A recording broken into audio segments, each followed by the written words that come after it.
Oh, if only I had known this before, I would have done everything differently. As a financial advisor, none of us enjoy hearing that when we're meeting with the family for the first time. I think it's critically important that you know what the data is, you know what the numbers are, you know what the stats are so that you can make the right decision for yourself.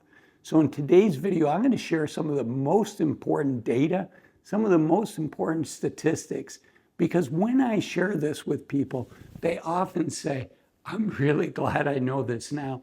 I'm going to do things differently. And if that's your situation, I want you to have the information. So let's jump in.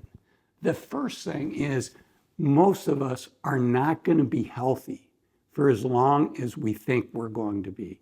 In fact, according to the World Health Organization, the average American loses their health when we're just 66.1 years old. This means we get a cancer diagnosis or we have a heart attack or a stroke, something like that.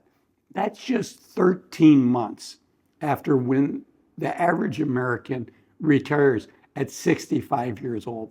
I don't know about you, but I want to have a lot more time in retirement than just healthy time in retirement. And unfortunately, for most of us, once we hit 60, if we get 1,000 weeks of healthy active time in retirement, we're fortunate. We're one of the winners.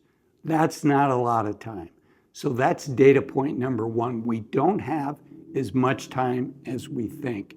And even if we feel healthy now and it's natural to think that our current health is going to extend into the future, even if that's our situation, there's recently been a study released by Stanford University that talks about accelerated aging happens twice in our lives.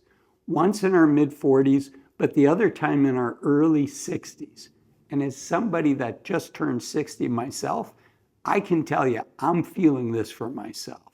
Okay, the next thing is the gold standard of retirement, saving $1 million before you retire. You know what? Very, very few people do that.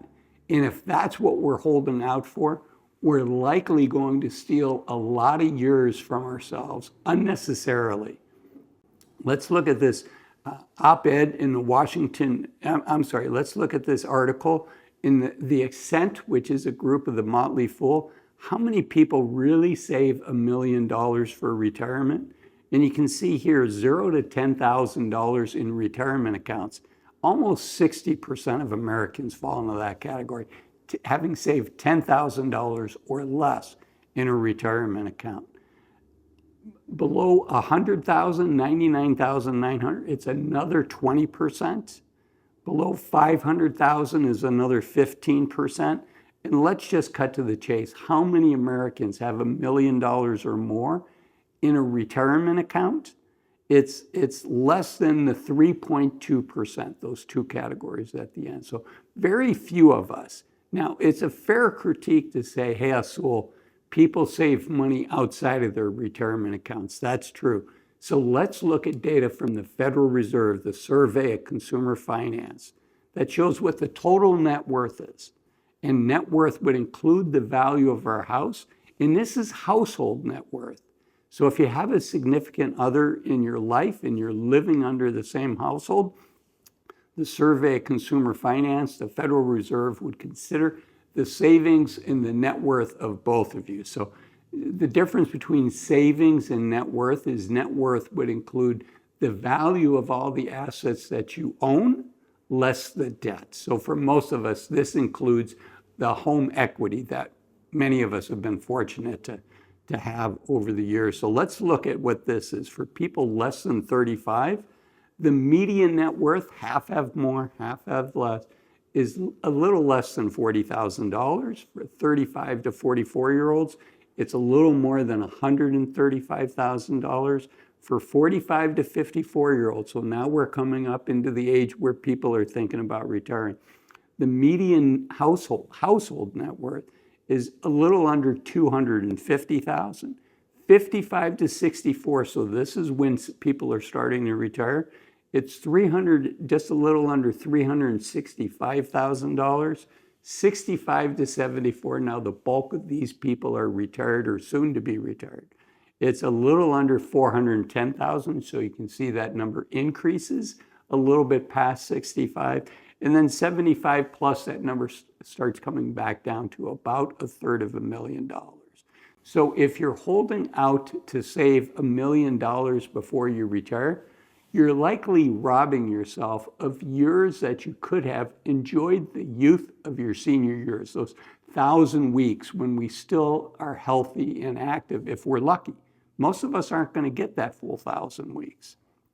Okay, this is another data point I want to share with you. This is an opinion piece in the Wall Street Journal by somebody that used to be a fairly senior person in the Social Security Administration, Andrew Biggs.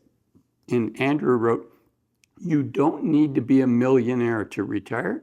And the subtitle is, "Among seniors with just $50,000 to $100,000 in savings, 86% reported they were doing okay or living comfortably." So I know that's a shock. I'm not saying you should retire if you have less than 100,000, but let's look into this op-ed piece for just a couple insights.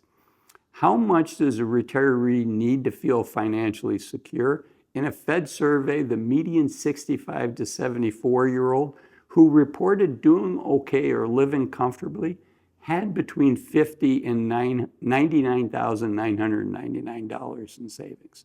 The median retiree reported living comfortably had $100,000 to $250,000, which kind of matches that 55 to 64 net worth number of $250,000 that we just saw. Andrew Biggs goes on to say, "It's impossible to find any evidence that seniors need even a fraction of the 1.46 million in savings to be financially secure." There was another study that showed that Americans feel they need about $1.5 million to be financially secure. He goes on to say, "Why then do seniors report a high level of security with seemingly paltry levels of savings? One reason is that Social Security benefits are more generous than people think." Now remember, Andrew used to work at the Social Security Administration. An average couple retiring in 2022 received total annual benefits of nearly $46,000, up from around $34,000 in today's dollars in 2000. While hardly extravagant, a typical couple can expect an income more than twice the elderly poverty threshold before they touch a penny of their savings. So again, this is Andrew Biggs. He's a senior fellow at the American Enterprise Institute. And before joining that organization, he was a principal deputy commissioner at the Social Security Administration, where he oversaw their policy research efforts. And in 2005, he was an associate director at the White House.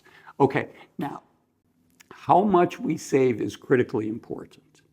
And I want to share some data because I think a lot of folks are thinking they need to save a lot more money than they do. Now, unfortunately, we as Americans are not saving as much money as we should. I want you saving as much as you can for retirement so that you have a secure retirement.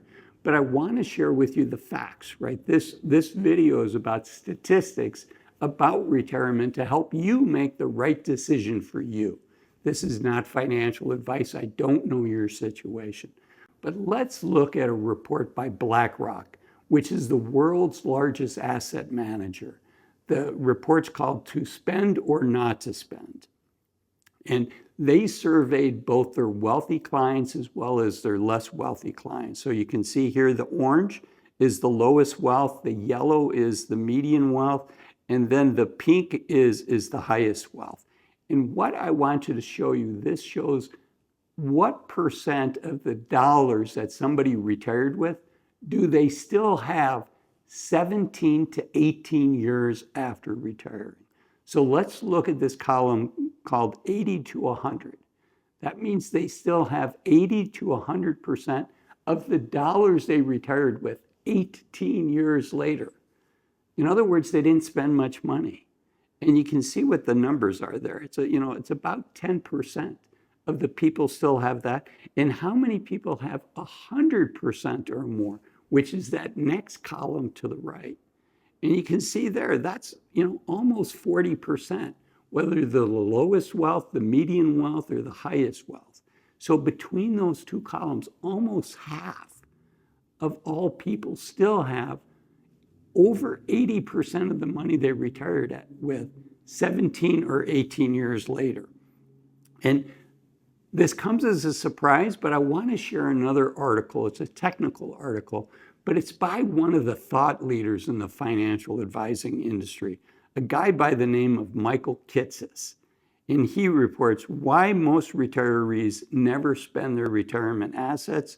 It's a good article. We're not going to go into it, but you can see here in the chart, he has about the same thing. Year 17, retirees begin to dip into their principal. So it's the nature of how we spend money. So Michael Kitces, who's very well respected in the financial planning industry, that BlackRock's report would not surprise him based on this article. So how much should we be saving? I'm not saying to retire with less than $250,000. Again, we want to save as much as we can, but we want to make good decisions for ourselves. How much should we save for retirement? According to Fidelity, I like this because it's a multiple of how much money we're making. When we're 30 years old, we should have saved 1 times our annual salary. By the time we're 35, 2 times our annual salary. By the time we're 40, 3 times our annual salary. 45, 4 times our annual salary. By the time we're 50, we should have 6 times our annual salary. So if we're making $100,000 a year, a good goal, according to Fidelity, would be to have saved $600,000. I know that's hard to do. It's aspirational, but we do the best that we can. At 55, we should have 7 times. By 60, we should have 8 times. And by 67, we should have 10 times. So that person making $100,000, by the time they're 67, would have that $1 million. And earlier in the video, we showed just how many people do it. So it's about having the facts and making good decisions. And kind of part 2 to this video is when should we retire? Which is why I made this video here, which is why waiting to 65 to retire might be a big mistake. I'll see you in it. Bye-bye.